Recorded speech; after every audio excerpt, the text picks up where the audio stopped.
제가 그 무역 일을 하면서 하여튼 다른 나라를 많이 가보는데요. 한 2010년부터 느낀 것 중에 하나가 물론 이제 대표적으로 뭐 트럼프나 아베나 시진핑 같은 사람들이 출연을 했고 뭐 중앙아시아에 있는 스탄 붙은 나라들도 국뽕들이 전 세계적으로 굉장히 다 심해지는 거예요. 그 부분에 대해서 우리 저 강가디는 어떻게 생각하죠? 왜 이렇게 전 세계가 지금 국뽕으로 난리가 나고 있죠? 국뽕이 저는 이게 특히 역사를 가지고 이렇게 자기 나라를 홍보하는 게요. 정권의 입장에서 본다면 제일 싸고 효과가 빨라요. 돈이 안 들고. 또 특히 최근에 심해졌어요. 한 10년 사이에. 눈에 띄는 경제 발전이나 이런 것들을 할 수 없고 결국은 포퓰리즘이라고 하는 것을 저는 생각하는데 가장 쉬운 포퓰리즘이 그거라는 거고 그 중앙아시아, 유라시아에 나오는 민족주의의 가장 큰 핵심은 사회주의의 붕괴예요. 사회주의가 무너지니까 그 빈틈을 채울 수 있는 게 빠르고 모든 사람이 이해할 수 있는 것은 결국은 자기 역사에 대한 과장된 것밖에 없거든요. 그만큼 또 빠른 게 없고요. 솔직히 제가 유튜브를 봐도 그런 게 아무리 아는 척해도 우리 솔직히 반일 내지는 반중 이런 거가 조회수가 몇 배 이상 높거든요. 예. 그게 인간의 본능인 것 같아요. 몽골을 가서 그 울란바토르 근처에 징기스칸 마동상 뭐 어마어마한 큰 마동상이 있잖아요. 거기를 보고 또 우즈베키스탄 사마르칸트에 그 뭐라 그러죠? 그러니까 돌로 잘 만들었는데 그 중심가 사마르칸트 중심가를 뭐 거기도 원래 다 폐허가 된 거를 거의 뭐 재창조하다시피 해서 새로 만들었더라고요. 야, 우즈베키스탄 돈도 많지 않은 나라에서 티무르때 건물들을 새로 짓다시피 하고 몽골 경제 규모가 금천구 경제 규모랑 비슷하거든요. 그 서울에 한 9도 안 되는 경제 규모를 가진 데서 그런 어마어마한 마동sul 국가적인 재정을 투입해서 만드는 게 야, 왜 이러지? 이렇게 보여주고 싶나? 그런 생각이 들었었어요. 저는 이거를 그냥 역사적으로 보면은 우리 자기 역사가 우월하다고 생각하는 거는 호모 사피엔스의 본능이 아닌가 싶은 게 저는 선민의식이라는 말을 많이 하잖아요. 요즘에. 그런 것, 선민의식을 모든 사람들이 갖고 있는 것 같아요. 다만 서양 사람들이 없는 거는 어떻게 보면 가진 자의 여유일 것 같다는 생각이 들어요. 오히려. 예. 그 전에 십자군 원정 때 갖고 있었던 그 이슬람에 대한 그때 보면 국적은 훨씬 더 이슬람이 높잖아요. 근데 그럼요. 예. 그러니까 이거는 저는 선민의식이라는 것은 앞으로도 있을 것이고 있어 왔었고요. 그거에 대해서 포퓰리즘적으로 접근하는 것은 가장 빠르고 검증된 어떻게 보면 이 국민들의 그러한 마음을 끄는 제가 만약에 싸고 제가 그쪽에 위치해서도 가장 확실하게 사람들을 어떻게 모을 수 있는 거는 그게 아니었나 하는 생각이 들거든요. 우리 허당카는 그런 세계적인 국뽕에 대해서 어떻게 생각하십니까?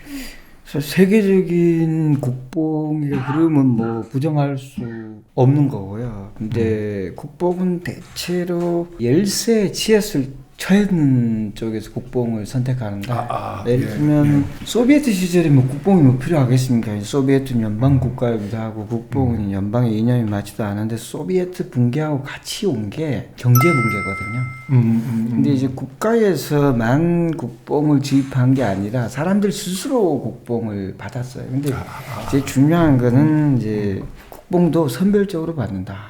예를 들면 우리가 조선시대에 대해서 찬미한 사람들도 많지만 우린 고대사에서 시작하잖아요. 근데 중앙아시아에서는 고대사에서 시작하지 않고 대부분 이제 이슬람화에서 시작을 해요.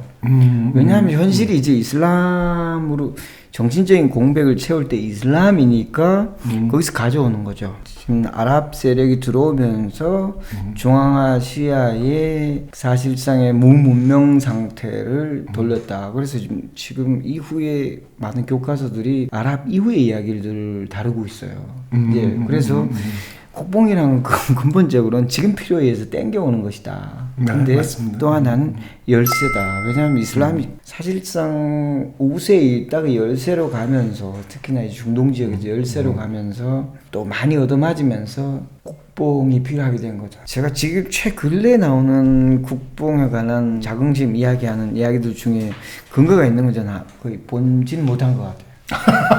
근거가 너무 없어서 진짜 깜짝깜짝 놀랄 정도죠. 이제 중국의 국뽕이 더 좀 문제가 많이 느껴지거든요, 저한테는요. 네. 거기에 대해서 우리 허당카는 중국의 국뽕에 대해서 어떻게 생각하십니까? 중국의 국뽕은 조금 또 비슷한 맥락에서 또 연결할 수 있는데 중국이 경제적으로 이제 다시 부상한다고 하지만 예전 수준에 비하면 아무 택도 없는 거죠. 예전 수준에 택도 없는데 경제적인 수준으로 보장하면서 자신들이 공허함을 메울 장치가 하나도 없어요. 현재 예전 구사회주의가 무너질 때는 대부분 이슬람이든지 러시아 종교든지 뭐 심지어 뭐 불교든지 다 대충은 메웠습니다. 근데 중국에서는 사실상 종교가 없고요. 어쨌든 개인들은 우리 뭔가 힘도 생기고 있는 것 같은데 왠지 난 아무것도 아닌 듯한 그게 있는 거죠. 또한 정치적인 자유가 없잖아요. 그래서 나는 뭐냐 할 때 대리 만족을 얻을 수 있는 거죠. 일단 나라를 통해서 내 자신이 실현한다. 그래서 중국의 국뽕은 애국주의하고 어쨌든 국뽕은 공백을 파고든다. 국뽕은 이제 공허함의 사실상 반로니까. 예. 네. 우리 강가디는 나라를 좁혀서 중국 쪽의 국뽕에 대해서 어떤 관점으로 보시는지. 저는 중국 전에 한번 제가 이 터키 이야기를 해볼까 해요. 터키가 왜 오스만 투르크가 망하고 난 다음에 아타투르크가 나와가지고 나라를 세우지 않습니까? 간신히. 지금 터키 땅이 아주 거대하지만 본인들 보기에는 오스만 투르크에서 다 뺏겼다는데 아니 다 뺏긴 게 그 정도야 말이야. 이렇게 말한단 말이죠. 그때 이제 그 아타투르크가 바로 내세운 게 판투라니즘이라고 해가지고 역사를 강력한 무기로 내세우거든요. 우리들 이렇게 밀리는 나라 아니다. 우리 잘 나갔었다 하면서 그때 때마침 중요한 사건이 러일 전쟁이었어요. 러시아랑 터키 사이 안 좋으신 거 아주 앙숙이거든요. 근데 적의 적은 제 친구 아닙니까? 일본에 대한 그 카타르시스를 느꼈던 거예요. 게다가 만주국이 생기는데 물론 지금 말씀하신 것처럼 모든 그 튀르크 계통 사람들은 터키하고 같은 관계를 봤을 때 만주까지가 터키 역사가 된 거예요. 지도가 그냥 유라시아가 다 터키 거더라고요. 그래서 그냥 전 세계 기원이 터키라니까. 어쨌든 터키라는 나라를 만들고 그 나라 지켜내야 했는데 공헌했다면은 그 당시에 그 상황으로서는 그거는 저는 인정할 부분이 있다. 어떤 분은 몽골 제국이 팍스 몽골리카를 만들었다고 얘기를 하는데 그 이전에 팍스 투르크가 있었다. 그래서 보면은 이 터키 역사 보면 첫 페이지가 흉노예요. 너무나 저로서는 생경한 부분이죠. 근데 그걸 당연시 여기고 제가 터키인 젊은 이야기해 볼 때 근대 민족 국가하고 혈통으로서 보는 어떠한 역사관이 결합이 돼서 되게 기형적으로 됐다는 생각이 드는 게 그 말이 흉노가 나온다는 건 무슨 말을 의미하냐면은 현재 아나톨리아 반도에 있는 얼마나 많은族들이 있어요. 뭐 기베클리 테페, 차탈 휘 12,000년 전 얘기인데. 그게 터키 역사가 아니라는 얘기 되는 겁니다. 예, 얼마나 모순적인 상황이 되는 거예요. 중국의 민족주의자 성향은 저는 결국은 자기 모순으로 치닫고 있다 생각하는데요. 중국이 현재 중국이었었던 가장 큰 이유는 마치 거대한 소처럼 중원의 평원 지역을 다른 집단들이 들어와서 중원화가 되어버리는 고립주의에 어떠한 기반하는 게 중국이거든요. 근데 지금 중국이 커지려면은 결국은 세계로 나아가는 팽창을 할 수밖에 없잖아요. 예. 지금 이 나라가 가는 방향은 팽창주의인데 그들이 갖고 살아갔던 방법은 고립주의란 말이죠. 그런 식으로 지금 이 고립주의와 팽창주의가 이렇게 서로 얽혀 있기 때문에 예. 그래도 중국은 정말 위대한 나라가 되고 있는데 저는 다만 여기서 그러니까 우리 제발 중국에 하나하나씩 분개하거나 그렇게 에너지 소모 안 했으면 좋겠다는 게 또 개인적인 바람인 게 국뽕은 논리도 아니고 어떠한 그 설명도 아닙니다. 어떻게? 아까 강가딘 이야기했듯이 오스만 제국 시절에 터키는 오스만에서 확 줄어들기 때문에 또 서방에 의해서 줄어들기 때문에 우리 터키 그리고 동쪽에 있는 우리 터키 형제들 이제 범투르크가 나오지만 또 오스만에서 떨어진 친구들은 아랍 국뽕으로 나갔단 말이죠. 지금은 새로 선 나라가 있지 않습니까? 사우디아라비아. 국가 체제로서는 제가 보기엔 세계에서 가장 열악한 나라입니다.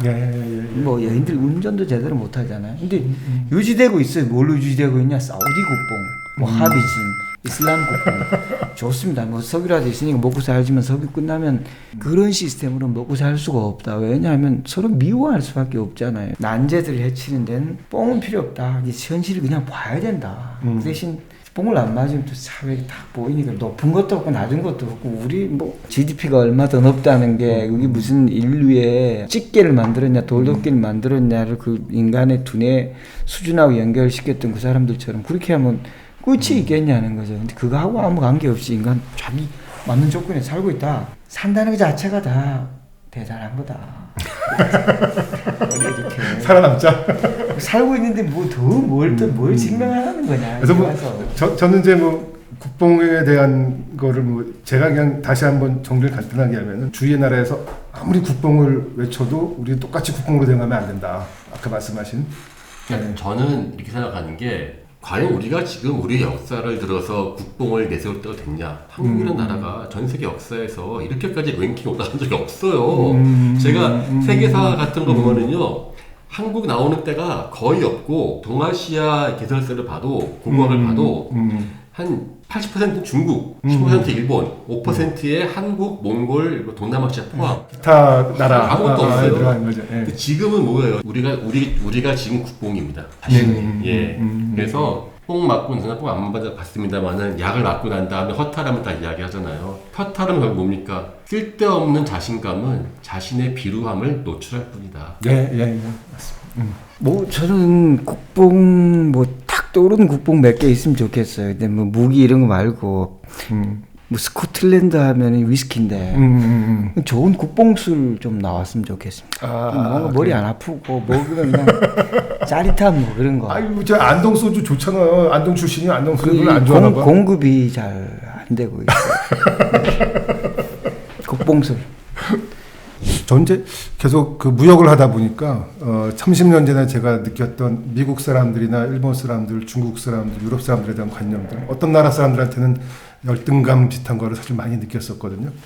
근데 요즘 제가 그 나라 사람들을 할 때 그런 열등감들이 많이 극복이 됐어요. 그래서 뭐 대등하게 어떤 뭐 잘 사는 선진국 사람 어디가 와도 당당하게 표현할 수 있고 할 말을 하고 있는데 그게 뭐 제가 잘나서 뭐 경험이 많아지고 잘나서 그런 게 아니라 한국이라는 사회에서 내가 살면서 한국 사회에 같이 커오고 내가 또 많이 배우고 하면서 보다 당당한 세계 시민이 된 게 아닌가 그런 면에서 우리 선배들 지금은 한국 사회를 이렇게 멋지게 이끌어온 골아픈 일도 많았지만은 멋지게 이끌어온 우리 선배들한테 한번 감사하고 싶습니다. 그 브루스는 하는 거 이야기처럼 아버님은 일제 때 태어나시고 네. 어머님은 해방 때 태어나시고 이모님들은 전쟁 끝나고 태어나시고 제가 태어났을 때만 우리나라가 아마 우리 브루스도 그렇고 아마 대략 방글라데시 정도 스리랑카쯤 됐을 거예요. 그 정도 됐을 겁니다. 우리 아이가 태어날 때는 아마 거의 뭐 벨기에나 이런 데로 태어날 그러니까 쉽게 말하면은 할머니하고 저하고 아이하고 너무 극적으로 바뀌는 것 같아요. 우리는 계속 옛날 생각하면서 그런 거에 잠기고 있는데 빨리 우리 아재부터 과거의 그러한 모습을 벗어내는 게 그나마 편안한 노후도 생각할 수 있죠. 네. 우리 허당카 마지막으로 뭐 그럼에도 불구하고 우리 수준에 맞는 술이 아직 없다고. 한잔 가시죠. 국뽕주가 없어요. 좀 약해. 술은 저기 이야기하는 게 아니라 마시면서 이야기하는 그렇구나. 자, 우리 다 같이 한잔 하러 갑시다. 네. 네, 갑시다.